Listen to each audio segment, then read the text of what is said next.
So today is a very important day for my little Bonavento blush group of puppies. What you're looking at here is an empty stall that we have prepared for them. When they were whelped, they were with Dr. Laura Bailey, and they came here when they were 16 days old, and they lived in this stall for about a week, I think, in a whelping box. They did not have access to this whole stall, if I remember right. And then I moved them to the barn that they've been living in because it had a big pasture off of it and it wasn't quite as big as the one behind me. So this is really, for my purposes, transition 2. So what we've done is we have taken that linoleum that you see in front of you that has been in their other stall. So that's going to smell right to them and look right to them. Over here we have their couple of little houses that they do know, but they've never been in straw before. So the straw is going to be different, but the houses are going to smell right and look right. The gateway there, I have a little short piece of hog panel to keep puppies from leaking through. My crew, I am so blessed with volunteers to help me with this stuff. It just, I don't know how it would even happen without it, are going to start transporting puppies for me. So what we have is we have my Kubota with, it's an RTV kind of a creature, you'll see. We've put 2 bales of hay in the back to create an alleyway in the center.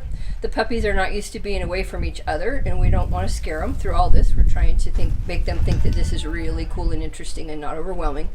So my volunteers are going to put 4 puppies at a time between those tall bales so the puppies can't fall out. Somebody's going to sit on the tailgate, and they're going to drive them across the barnyard to this gate that I'm pointing the camera at, which is about a, well, maybe you can hear the Kubota, it's about a 30-second drive.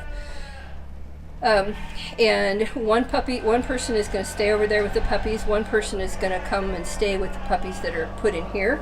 We're going to very quickly move the whole group of puppies so that they're not separated from each other because they're not accustomed to that. And I am going to talk you through what I see behavior-wise of the pups. They've never been in the Kubota. They've never done all kinds of things. So this is a big day for them, and it's very important to me that it remain a day that is interesting and not a day that they got scared. A little bit of worry is one thing. Scared is not. Scared puppies don't learn well. They don't learn what I want them to learn well, which is confidence. So that rattle is my lovely Kubota. Doing that big place there. Nice job. You could get closer.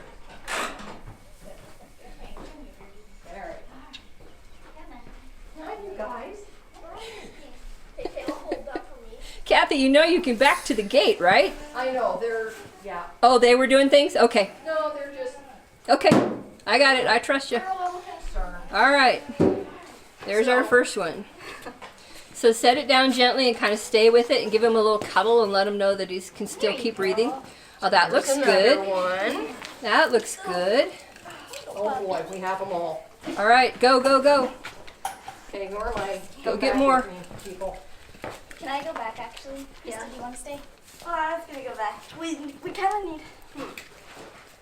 We kind of need all this. Yeah, I know. Do you need to, you know, you can leave these guys with me. Okay. If I need to, I'll shut the camera off. Okay.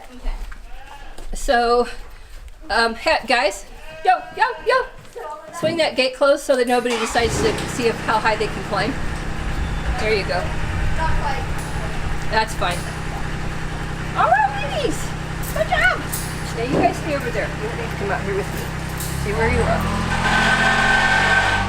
So, puppies that are worried try to be invisible. They get really low to the ground. They slink. You've seen dogs do that. These puppies are not doing that behavior. This one that's closest to us is being a little bit tentative and watchful about what's behind me. But these other guys are cruising all around. This is Sabrina. Sabrina's been a puppy mentor, so they know her well. So that's comforting to them. Oh, now, Rosie puppy. This is good. This is good. Come around. That's Rosie, who's also a puppy mentor, but she's not on the right side of the fence and she's frustrated. She'll probably find her way around. These guys are concerned. You have to stay there. You can't come out here. Just stay there for a minute. This will work out all right. That's good dogs. Yeah, Sabrina. Nice, huh? Like you've got neighbors. Yeah, good deal. Good deal. So, training puppies is all about building confidence. And there are times that building confidence on my part is bluff. It's like I'll stand here and tell them everything is wonderful, even though they know that I just did a big thing to them. And they're likely to believe me if I am convincing enough. I know it. That's wonderful. You go ahead and tell me. Yeah, good job. I know you want to come out here, but you have to stay where you are for the moment. Good girl, Sabrina. Thank you, baby. Rosie, you can come over. Come on around, Rose. I know you can come. You can come over here.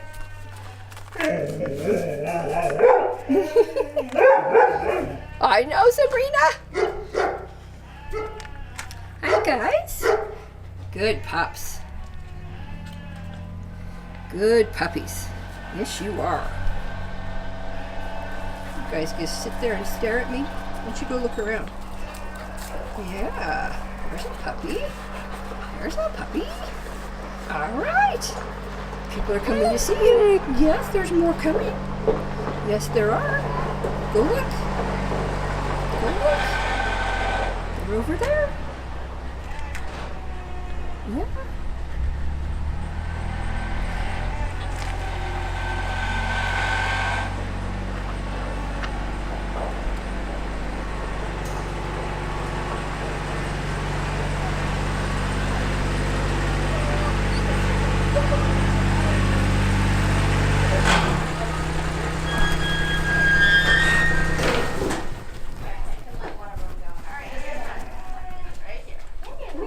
So there we have Kathy. Step one side or the other, please. Kathy. Step. You're between me and the camera. There you go. Okay, go ahead and just do what you do. So there's your puppy transport crew over there. Little guys.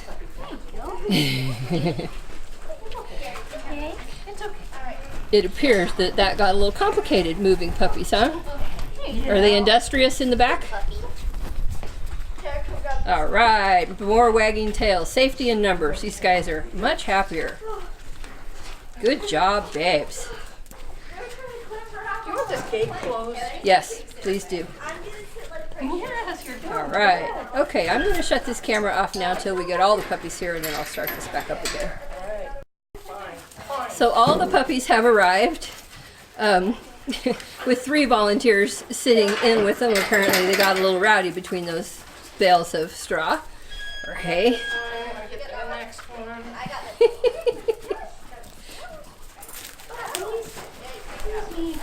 Very nice. Nice job. Nice job. Bunch of wagging tails we got here. Bunch of loose bodies, happy, curious. Were any of them afraid in the Kubota, or were they just busy? They hunkered down a little bit. Did they? They kind of should. Yeah, these a little guys bit. could tell you better. How did they ride in the back of the Kubota? Some of them were scared. This one got scared. Okay. Who is that? The pink back? Yeah. Okay. All right, good to know. Covered.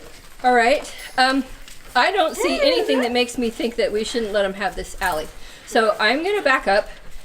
I think I'll shut this off first. So now we have opened the stall up and given the puppies the opportunity to come out here in the alley. You ladies that are in the stall, if you come out here, you'll probably get followed. So come out here. Let's come out here. And you need to do more support out here than in there anyway. Yeah.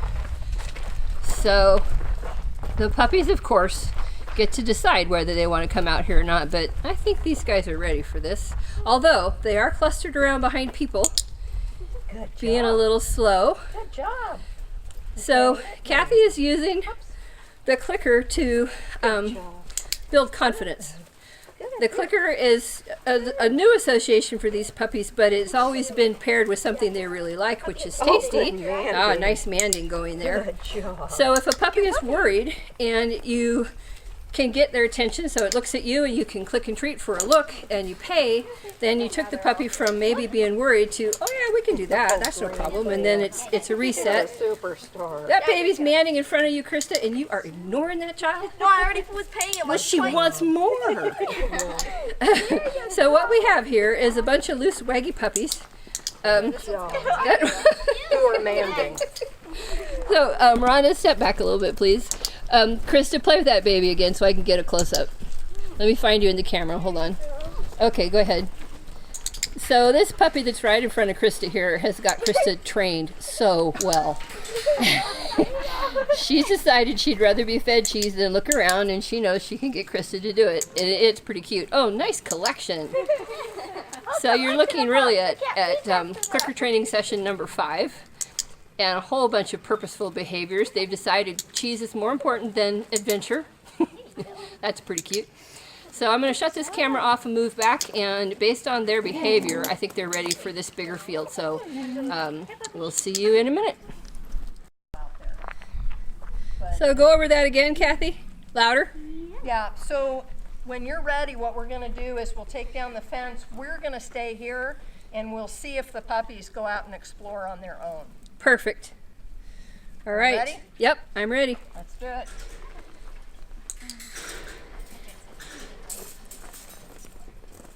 I'm folding it all badly. It doesn't matter. I know. Oh, puppy. That's This not one's gonna. ready. All right. So somebody needs to stand somewhat near puppies that are walking so that if they get scared, there's somebody around. Krista, you can just stick that phone in your pocket now. You're not going to need it out here, I don't think. Although, if you want to catch photos, go ahead. But these puppies that are out walking around should have somebody within 5-6 feet of them or so. Somebody should stay with the group, maybe. I don't know. Well, you guys are not very interesting. Do something. Go somewhere. Are they sleepy? I don't think so. We've got a little adventurer here, right? Yep. There is a pink shoulder baby. Krista and I painted them yesterday, which is good. Oh, we found a nice piece of donkey poop to chew up. I thought I had sanitized that. Well, Apparently not. that was my corner. I thought I had. So most of these guys are hanging out over there in the stall. Still. Which could mean that they feel safer in there, or it could mean that it's really interesting in there because there's straw in those houses and they haven't had that before. So I'm not in there, so I don't know. It's always true that the puppies get to decide how quickly they're ready to learn whatever. So I step in and I have a plan, and then I look at the puppies and they tell me whether I was right or I was wrong. So these guys are clearly ready for this move because we didn't scare the heck out of anybody. Here comes one of the trot, wagging its tail loose and floppy. That's a happy puppy. To follow Krista, the Pied Piper of puppies. That looks good. Boy, you got them all, Krista. How'd you do that? Follow me out. Yeah, they did.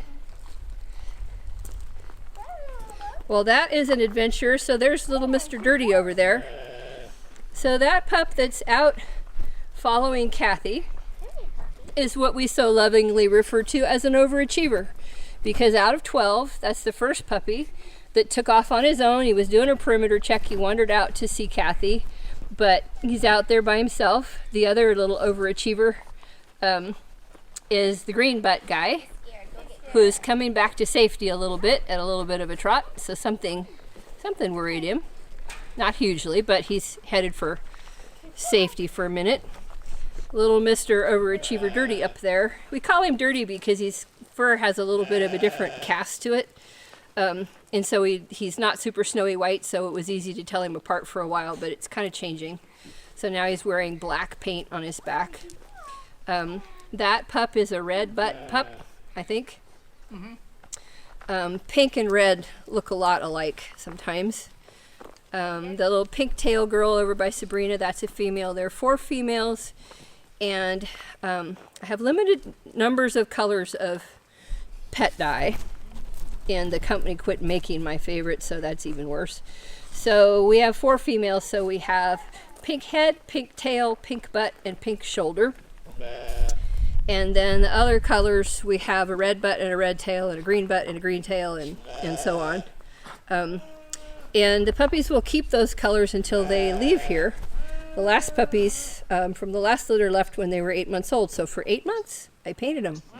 So as you watch these videos, you'll be able to tell how these pups that show us behaviors today progress forward from here in upcoming videos.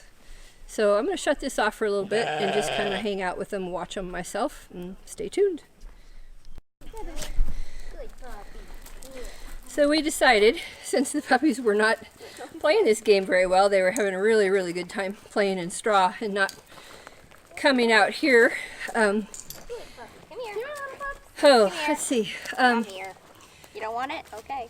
If she's busy, you get points for offering. She's not going to expect to encounter the fence. What the heck? What happened? I'm sorry, Rosie. Woo, straw in there. All right. Oh, hey. Oh, this is fun. That is a happy puppy. Yes. You're stealing the show, little one. Good girl. Hey, Rosie. I should have clicked her for that. I apologize, Rosie. Don't you just feel like ponds come? Okay, look at this little one following Sabrina. That's pretty nice. Brave enough to go part way.